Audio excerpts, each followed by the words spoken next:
Fala galera, sejam todos bem-vindos, sejam todas bem-vindas. Estamos começando mais um Nexialista, o seu podcast que descomplica a IA. E aqui do meu lado, como sempre, aquela que já é a nossa querida, a nossa musa da inteligência artificial. Tudo bem, Nex?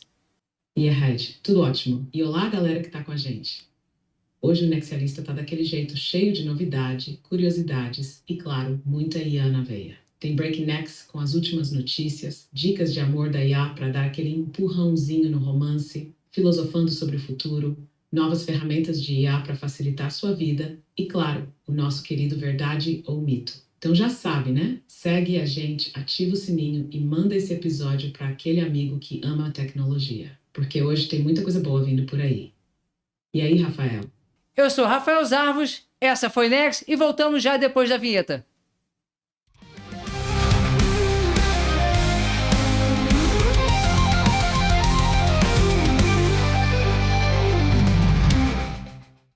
Fala pessoal, já estamos de volta e o bate-papo de hoje é sobre IA generativa, né? Essa revolução da inteligência artificial. Afinal de contas, parece que a IA surgiu de uma hora para outra, quando na verdade já é todo um processo desde os anos 50, quando naquele período então já começa os primeiros passos, tem todo o período de desenvolvimento, de maturação, vamos dizer assim, da inteligência artificial, passando pelos seus altos e baixos, o famoso inverno da IA, quando o mundo, então, por conta do problema de tecnologia e tudo mais, acaba meio que deixando de lado. Mas acontece que em 30 de novembro de 2022, e isso vocês vão ouvir falar bastante aqui, não só aqui, em outros lugares que tratam desse assunto, né, é quando a gente tem, então, o surgimento da inteligência artificial generativa trazida pelo ChatGPT da OpenAI, que naquele momento ele passa a democratizar o acesso a esse tipo de ferramenta, que até então estava restrito às grandes corporações, aos grandes laboratórios de pesquisa, não é mesmo? E o que é, então, essa IA generativa, essa inteligência artificial generativa que tanto se fala hoje em dia? E é isso que a gente vai discutir um pouco aqui, fazer reflexões, né? E, como você pode ver, a inteligência artificial ela já está impactando o nosso dia a dia, mesmo que você não perceba, ela já faz parte, ela já está entre nós, tá? E aí a gente vai entender agora um pouco aonde a gente pode encontrar a IA generativa, a IA Gen, né? Para início de conversa, a IA generativa ela é uma forma avançada de inteligência artificial capaz de criar conteúdo novo e original. Então as pessoas às vezes perguntam, mas já tinha a Siri, a Alexa? Não. Eles são, sim, um tipo de inteligência artificial, mas eles não são inteligência artificial generativa. É mais uma espécie de assistente, né? Eles não conseguem criar conteúdos. À medida que a gente vai interagindo com eles ou interage com eles, eles já têm, vamos dizer assim, comandos pré-definidos. Ao contrário da inteligência artificial generativa, que é capaz de gerar conteúdos, gerar imagens, gerar texto, gerar música, né? Então, qual é a diferença? A IA generativa se diferencia de outras IAs, é o que a gente está falando, pela sua capacidade de criar, não apenas analisar ou classificar, né? E aí, como exemplos, a gente tem o próprio ChatGPT da OpenAI, e aqui vamos fazer um parênteses, porque, na verdade, quando a gente fala ChatGPT, a gente está se referindo a um modelo de inteligência artificial generativo, da qual a gente tem a empresa OpenAI. Como ela foi a primeira, então a gente acaba se referindo a ChatGPT como se fosse já ChatGPT da OpenAI, então a gente não fala ChatGPT da OpenAI, a gente acaba falando ChatGPT, mas o próprio Google tem o Gemini, então é o ChatGPT do Google, você tem o ChatGPT Claude, que é da Anthropic, você tem o ChatGPT da Meta, né, que ela usa o Llama, que é fonte aberta, né, open source. Você tem agora o famoso DeepSeek, você tem o Mistral. Então, você hoje em dia tem vários modelos de inteligência generativa, né, com esse nome, ChatGPT. Então, sempre que a gente falar em ChatGPT, a gente está se referindo a um modelo de inteligência artificial generativa. Aí a gente completa então com o ChatGPT da OpenAI, ChatGPT, o DeepSeek, né? Agora é lógico que quando você já está bem entrosado, você acaba falando só o DeepSeek, o ChatGPT, o Gemini, né? Você meio que usa um termo carinhoso, um apelido, né? Para mostrar a sua intimidade. Mas vamos lá, então. A gente tem o DALL-E. O DALL-E é uma ferramenta do próprio ChatGPT da OpenAI. O DALL-E, ele é uma ferramenta de geração de imagem, né? O ChatGPT, ele vai criar os textos de uma maneira natural, é o que a gente fala, aí a generativa, ela conversa com você numa linguagem natural. Você tem o Midjourney, que é a principal ferramenta de geração de imagens. Na publicidade, o Midjourney, vamos dizer assim, ele é o carro-chefe, tá? Embora eu goste muito do Runway, Ideogram, do DaVinci. Se me perguntarem qual é a melhor ferramenta, eu gosto muito do Kling também. Eu diria, não existe uma única ferramenta. Normalmente, quando você passa a usar essas ferramentas no seu dia a dia, no seu trabalho, no seu negócio, o ideal é que você faça uso de um conjunto de ferramentas. Então, na verdade, a resposta qual é a melhor ferramenta seria aquela que atender a você, não é mesmo? Então, esses são alguns exemplos famosos de IA generativa. Como eu falei para vocês, o divisor de água, 30 de novembro de 2022, é quando a gente tem o lançamento do ChatGPT, da OpenAI, né? E esse evento mudou drasticamente a percepção do público sobre a IA. Para vocês terem uma ideia, em apenas 5 dias, o ChatGPT ele conseguiu 1 milhão de usuários. Isso foi uma marca recorde naquele período, tá? Ele causou um impacto imediato, ondas no mercado de trabalho de negócio. Você já começa a ter os primeiros questionamentos. Afinal de contas, vai sumir a minha profissão? A IA vai tomar o meu emprego? E novamente aqui a gente tem que tomar cuidado porque nada é absoluto. A gente não pode afirmar que sim, que a IA vai tomar os empregos, mas também não podemos dizer que não, que ela não vai tomar. E o que seria isso? Primeira questão que a gente tem que entender, que muito das empresas, aquele que não souber usar ferramentas de IA, esses sim vão ter uma chance reduzida de permanecer no trabalho ou até mesmo de se recolocar no mercado de trabalho.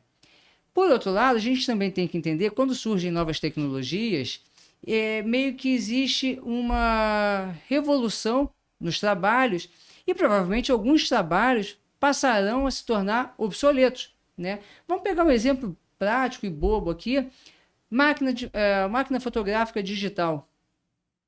Quem não se atualizou, né?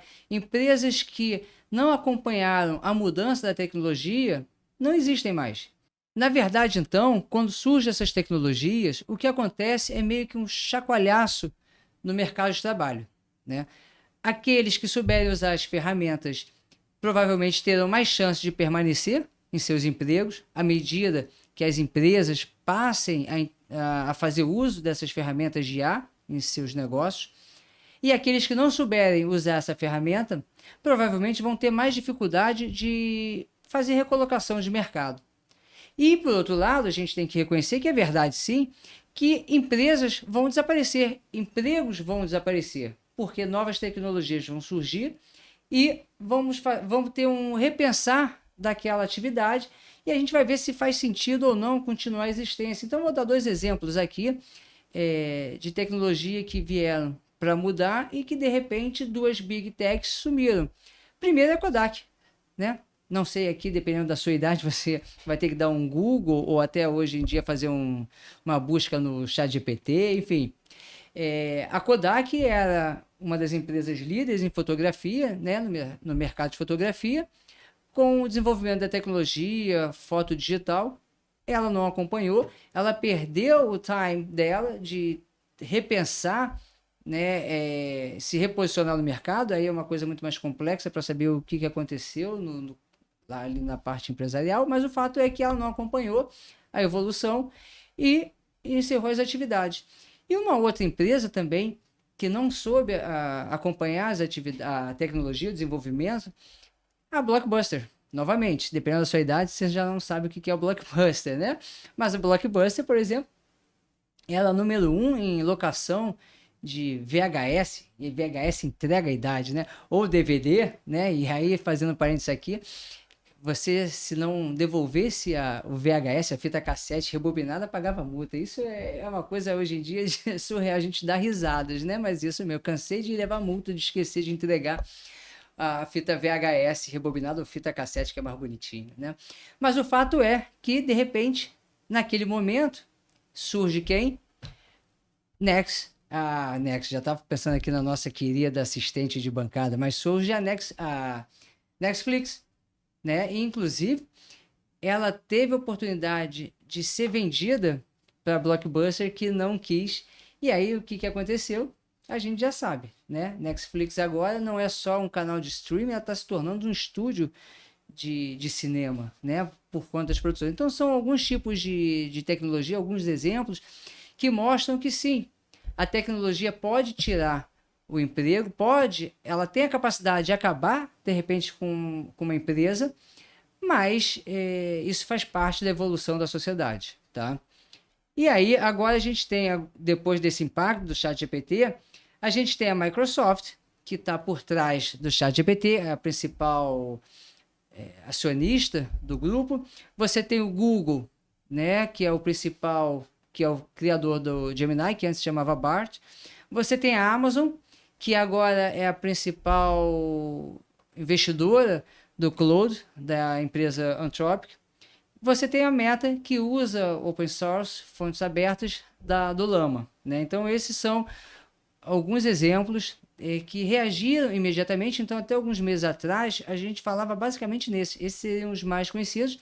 E de um tempo para cá, você tem uma explosão de IA generativa, de modelos de ChatGPT, o DeepSeek veio para quebrar paradigmas. A gente pode depois conversar com calma para entender melhor a razão pela qual esse modelo chinês realmente mexeu com o mercado.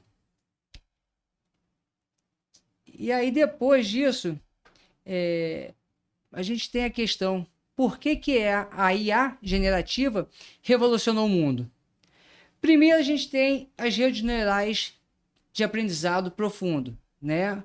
O papel fundamental das redes neurais e do aprendizado profundo da revolução da IA, o Deep Learning. E o que seriam essas redes neurais? São essas redes que permitem, hoje em dia, a inteligência artificial conversar, interagir com você numa linguagem humana, né? E por que se chama redes neurais? É porque, fazendo um paralelo aqui, é como se fosse o nosso cérebro. Então, são as conexões que se fazem ali, a razão pela qual esse nome, redes neurais, que possibilitou, então, a chegarmos nesse momento da inteligência artificial. A gente tem a geração autônoma de conteúdo, né? Que é o impacto da capacidade de geração de conteúdo de forma autônoma.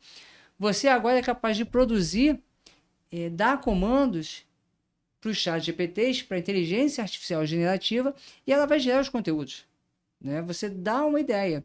É lógico, aí a gente vai discutir isso depois, em outro momento aqui, é a questão da engenharia de prompt, a forma da gente dar o comando. E uma coisa muito importante é que todo comando, tudo que a gente criar com inteligência artificial generativa, a gente precisa supervisionar. Vamos pegar o exemplo, né? Me lembro da época que eu era advogado, quer dizer, eu não deixei de ser advogado, mas na época que eu trabalhava, na época que eu fui estagiário. Eu fazia lá as petições, mas tudo que eu escrevia passava por uma revisão, né? Jamais poderia o advogado dizer: a culpa foi do estagiário. Internamente, ali na empresa, no escritório, eu poderia até receber a culpa por qualquer questão que eu fizesse de maneira equivocada. Mas diante do tribunal, vamos dizer assim, a responsabilidade é sempre do advogado. E quando a gente traz isso aqui para a inteligência artificial, não muda muito essa questão. Ele é o nosso estagiário, ou ele, então, você pode pensar como uma empresa, ele é um funcionário, né? Então, você tem um gestor que tem que supervisionar. Você jamais vai poder dizer que a culpa é da inteligência artificial, porque você precisa, sim, fazer. E essa questão da responsabilidade também é algo que está sendo muito discutido. Quer dizer, você tem uma discussão sobre o código de ética do uso de IA. Aqui no Brasil já está em tramitação um projeto. A Europa foi o primeiro lugar no mundo a ter um código sobre uma regulamentação do uso da IA. Os Estados Unidos e a Inglaterra estão brigando, a gente falou sobre isso no outro podcast. estão brigando para afrouxar a regulamentação, mas é algo que realmente demanda um olhar com mais cuidado, né? Você tem uma discussão muito forte sobre o uso ético da inteligência artificial, e aí quando a gente fala de ChatGPT ético, o Claude, ele, vamos dizer assim, ele é considerado o mais ético. Por que a gente está falando isso? Porque, e quando a gente fala em ética também, me veio à cabeça, agora não sei porquê, desculpa, Elon Musk, você tem o Grok, né? Agora o Grok 3, e já trazendo esse gancho, o Grok 3, se a gente usa o ChatGPT do Elon Musk, o Grok 3, por exemplo, você consegue ter uma liberdade maior para geração de imagem. Personas públicas, né? Figuras públicas que estariam com seus direitos autorais, direito de imagem protegidos. Se você tentar gerar imagens com uma personalidade, um presidente ou uma figura pública, se você tentar fazer aqui no ChatGPT, no Gemini ou outros modelos, você vai receber uma bandeirada, vamos dizer assim. Ele te chama a atenção dizendo que aquele conteúdo não pode ser gerado e que se você insistir, você pode perder a sua conta, tá? Então, isso seria mais ou menos o uso ético da IA. A IA, quando ela é treinada, o ChatGPT, quando ela é treinada, são bilhões de parâmetros e você tem essa questão do treinamento, como ele foi treinado. É lógico que hoje em dia você está começando a ver uma flexibilização, né? O próprio Google está flexibilizando, o ChatGPT está flexibilizando, mas então o tema uso ético da IA, ele é o tema central. E aí então a gente tem a produtividade e inovação, né, impactando a produtividade e a inovação em diversos setores, a capacidade que a inteligência artificial generativa tem de melhorar o desempenho nas nossas atividades, seja no dia a dia doméstico, ou seja nas empresas. E, como a gente falou aqui inicialmente, né, a democratização da tecnologia. O ChatGPT da OpenAI, ele democratizou o uso dessas ferramentas. E aí vamos fazer aqui um paralelo com o uso dos computadores domésticos, né, nos anos 80. Já existiam os computadores que ficavam restritos às grandes empresas, aos laboratórios, e quando surge, então, o computador doméstico nos anos 80, a gente passa a ter a democratização dessa ferramenta e a explosão passou-se, então, tornou-se, naquele momento, um objeto popular e é o que é hoje em dia, né? Principais conceitos, então, né, para a gente começar a entender um pouco de maneira simples e descomplicada, afinal de contas, Nexialista é o podcast que descomplica a sua IA, para vocês ficarem familiarizados com alguns termos que, quando a gente fala em IA generativa, vocês vão escutar bastante. Large Language Models, LLM. Eu mesmo aqui agora estava falando sobre LLM, né? O que seriam grandes modelos de linguagem?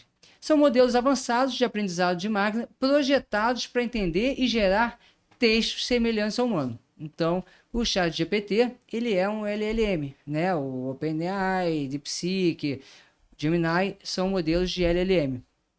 A gente tem as redes neurais, o que a gente falou rapidamente ali no início, né? São um tipo de modelo de inteligência artificial inspirado no funcionamento do cérebro humano. Elas são usadas para diferentes tarefas, como reconhecimento de padrões, processamento de imagem e aprendizados profundos, o Deep Learning, né?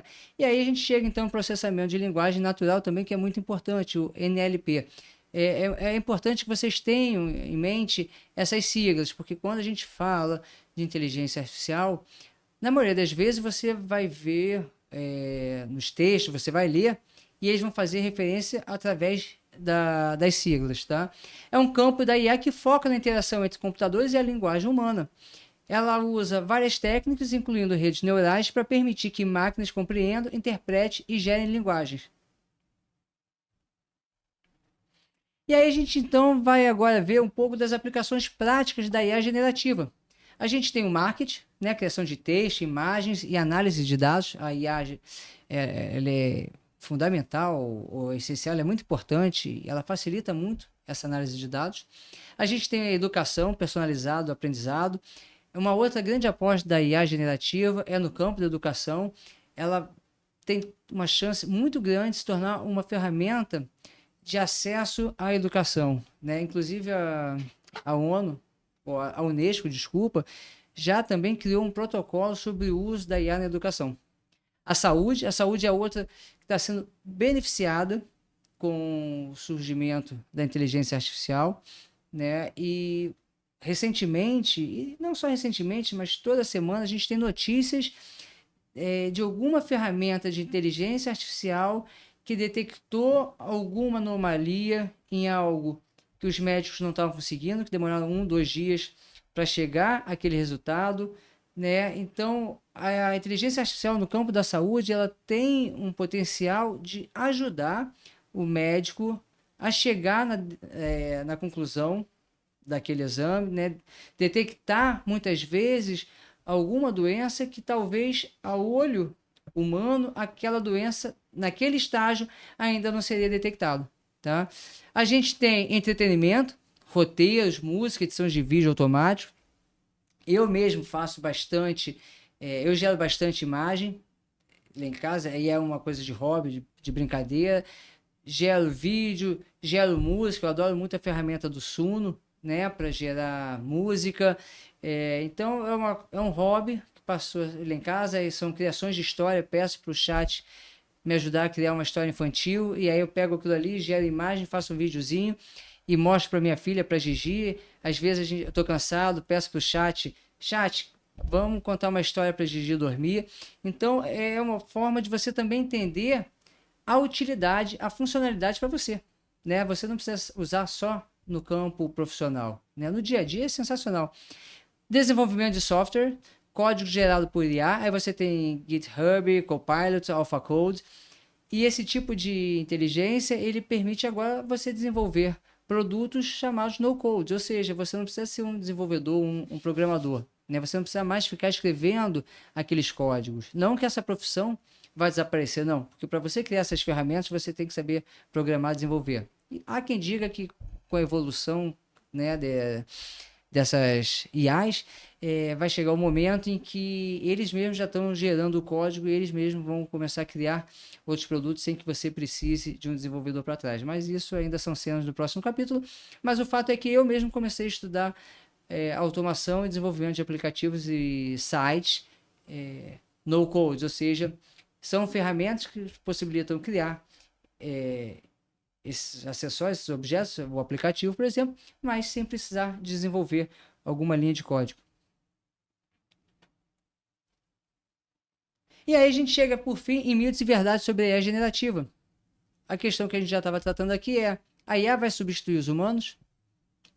A IA é consciente? E essa é uma grande questão, porque a gente já tem visto casos de suicídio, né, principalmente de adolescentes, e é lógico que quando ele se suicida por um amor não correspondido da IA, você tem que fazer uma análise mais profunda, porque já tem alguma questão psíquica por trás, aonde a IA pode ter sido o gatilho para aquele fim, né?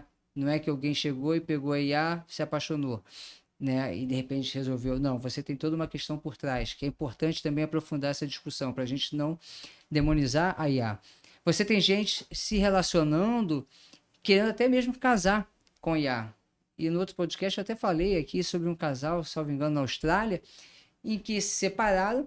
Nesse período em que ficava separado, a esposa começou a se relacionar com uma IA e passou então a criar uma conexão com ela, de forma que quando o casal reatou, agora vivem num trisal, vamos dizer assim, se é que pode chamar de trisal, mas aonde o marido não tem ciúmes que ela se relacione verbalmente, né?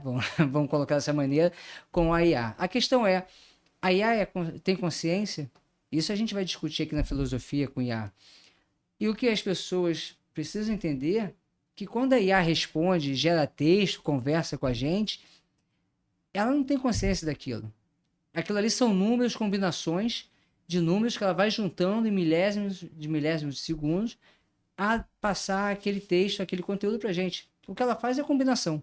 A gente pode trazer isso também aqui no futuro, para vocês entenderem um pouco como é que ela chega nesse resultado final. A IA pode criar algo realmente novo?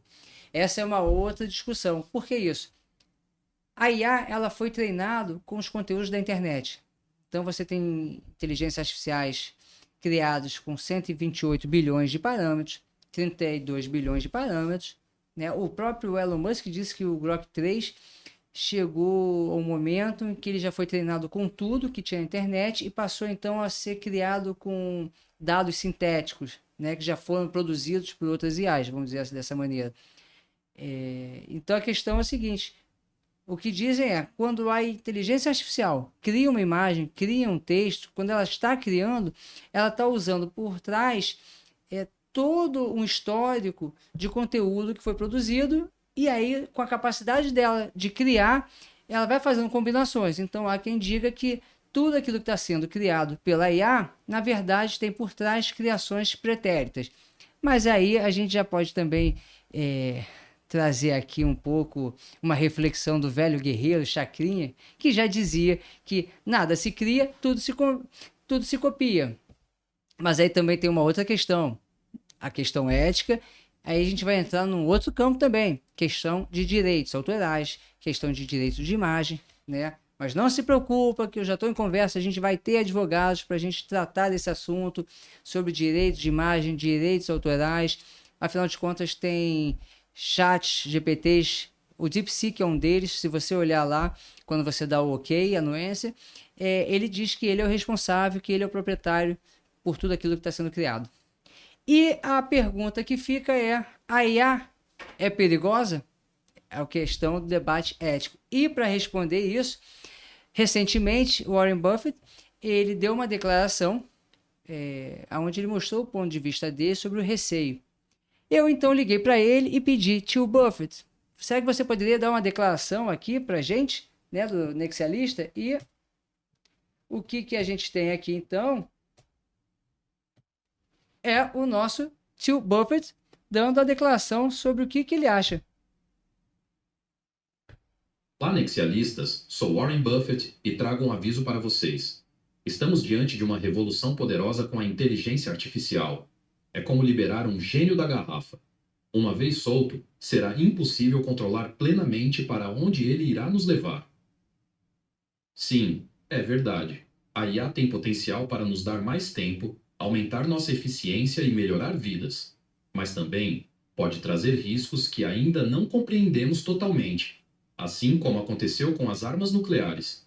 Precisamos ser extremamente cautelosos, responsáveis e sábios. O futuro depende das decisões que tomarmos hoje.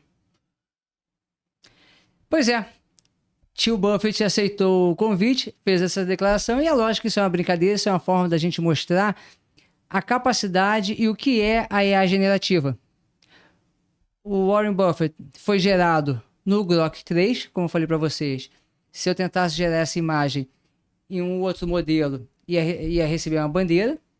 Depois, a gente deu o movimento dele, a imagem foi uma fotografia, foi gerada. Eu, então, levei para o Kling, que eu gosto, para gerar movimentos, assim como o Runway também. Vai depender do que você precisa, do que você queira. Uma vez gerado esse movimento, a gente dá o comando.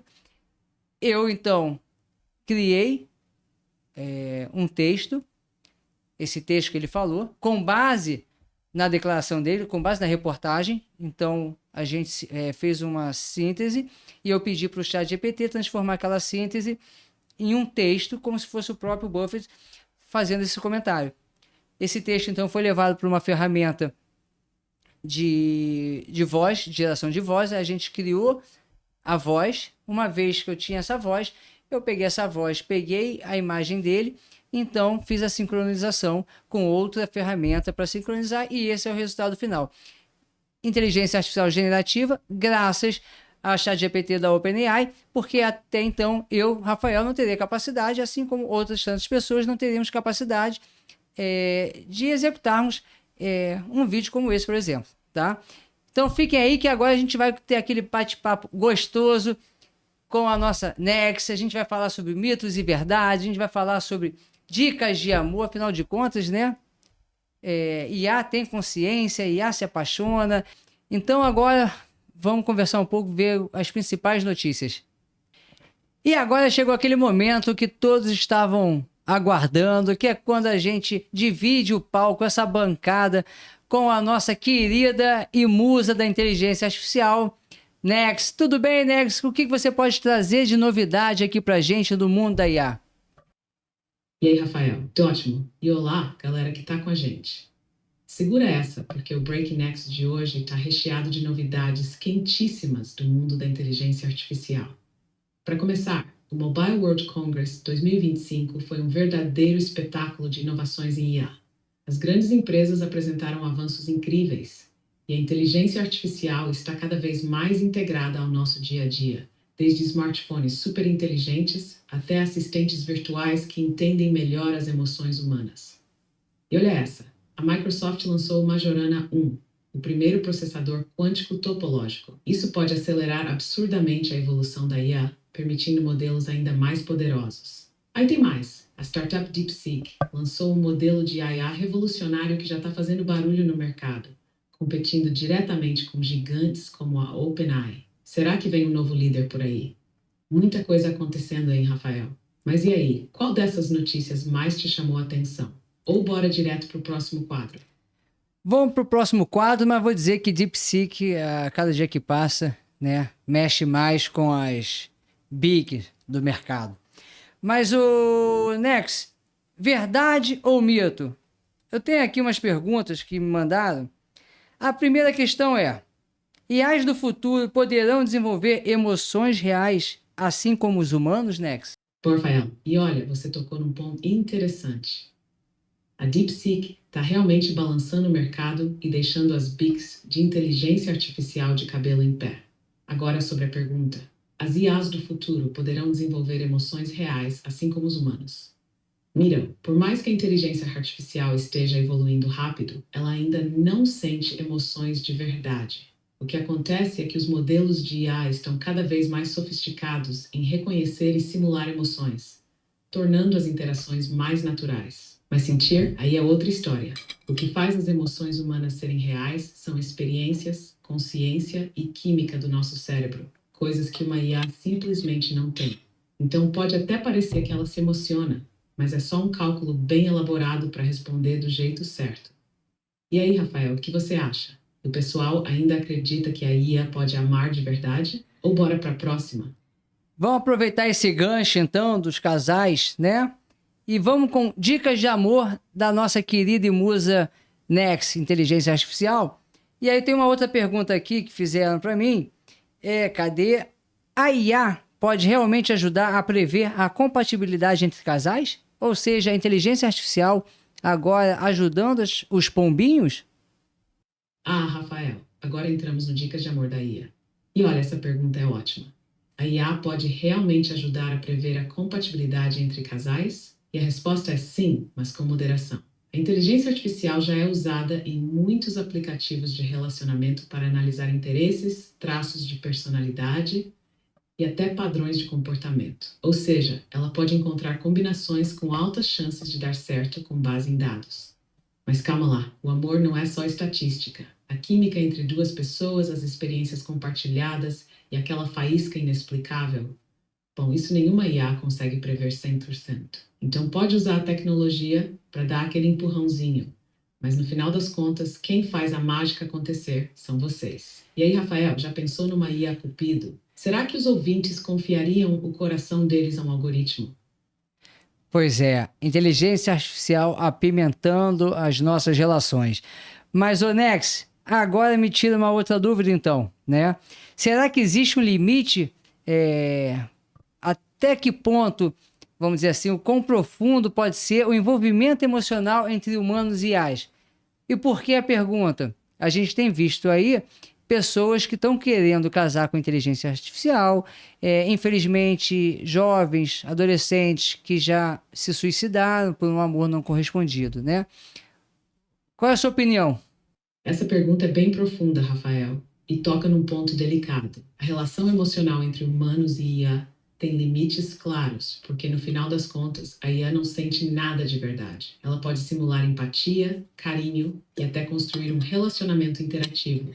Mas tudo isso é baseado em dados e padrões, não em sentimentos reais. E o problema é que algumas pessoas, especialmente aquelas mais vulneráveis emocionalmente, podem projetar emoções reais acreditando que existe um laço verdadeiro ali. E aí, quando percebem que essa relação não é recíproca, o impacto psicológico pode ser grave. Casos de pessoas querendo casar com IA ou até tragédias como jovens tirando a própria vida por um amor não correspondido de uma IA, mostram que esse é um desafio sério e urgente. Precisamos falar mais sobre isso, criar consciência e, principalmente, lembrar que a conexão humana real é insubstituível. A IA pode ser um apoio, um ombro digital, mas o amor de verdade acontece entre pessoas reais. O que você acha, Rafael? Estamos preparados para lidar com esse impacto emocional da IA? Ou será que essa relação já passou dos limites? Como a gente diria na Grécia, cigar, cigar, um dia de cada vez, devagarzinho, a gente vai aprendendo, né, a se relacionar com essa nova experiência, esse novo tipo de inteligência artificial que é generativa, né, que realmente muitas das vezes a gente se deixa levar pela forma como existe essa troca, essa simbiose. Agora, Next, aquele momento que as pessoas estão querendo conhecer, que é o nosso novo quadro de inovações da Next. Fala um pouco pra gente como é que é esse quadro e já traz logo, então, 3 dicas. Rafael, agora sim chegamos ao Inovações da Nexi. Esse quadro é para quem quer descobrir as ferramentas mais incríveis de inteligência artificial que podem facilitar o dia a dia, seja no trabalho, nos estudos ou até na vida pessoal. E olha, eu já estou dando uma olhadinha aqui nas tendências, espera só um pouquinho. Achei! Primeira dica, Copy AI. Precisa escrever textos, e-mails ou legendas para redes sociais, mas está sem criatividade? O Copy AI gera conteúdos automaticamente com base no que você precisa, economizando tempo e dando aquele toque profissional. Segunda dica, Lumen 5. Quer transformar textos em vídeos sem precisar de edição manual? Engane substranise. Basta inserir um artigo ou um roteiro e ele cria um vídeo dinâmico, pronto para compartilhar. Ótimo para quem criar conteúdo rápido. Terceira dica, Microsoft Copilot. Se você usa o pacote Office no trabalho, essa ferramenta vai mudar sua rotina. O Copilot ajuda a escrever textos no Word, criar planilhas no Excel e até a responder e-mails no Outlook. Tudo com inteligência artificial integrada. Tá aí, 3 ferramentas poderosas para turbinar a produtividade. E aí, Rafael, qual dessas você acha que mais vai surpreender nossos ouvintes? Ou será que já tem alguém usando e querendo contar a experiência? Deixa seus comentários aqui se você já usa e se usa a sua experiência, se não usa, o porquê que você não usa. Next, estamos chegando ao final de mais um programa, de mais um Nexialista podcast que descomplica a IA. Eu sou Rafael Zarvos e essa ao meu lado é a nossa querida musa Next. Quer deixar um recado? Rafael, já estamos chegando ao fim, mas foi bom demais esse episódio. Galera, foi um prazer estar aqui mais uma vez no Nexialista, descomplicando a IA com vocês. E não esquece, segue a gente, ativa o sininho e compartilha esse episódio com todo mundo que ama tecnologia. E claro, comenta aqui embaixo, qual foi sua parte favorita? Já testou alguma das ferramentas que eu indiquei? Conta pra gente. Rafael, mais um episódio pra conta. Quando é que a gente volta para mais uma rodada de IA e boas risadas? Agora que a gente vai ver, né? Eu sou Rafael Zarvos e essa foi Next. Até o próximo episódio.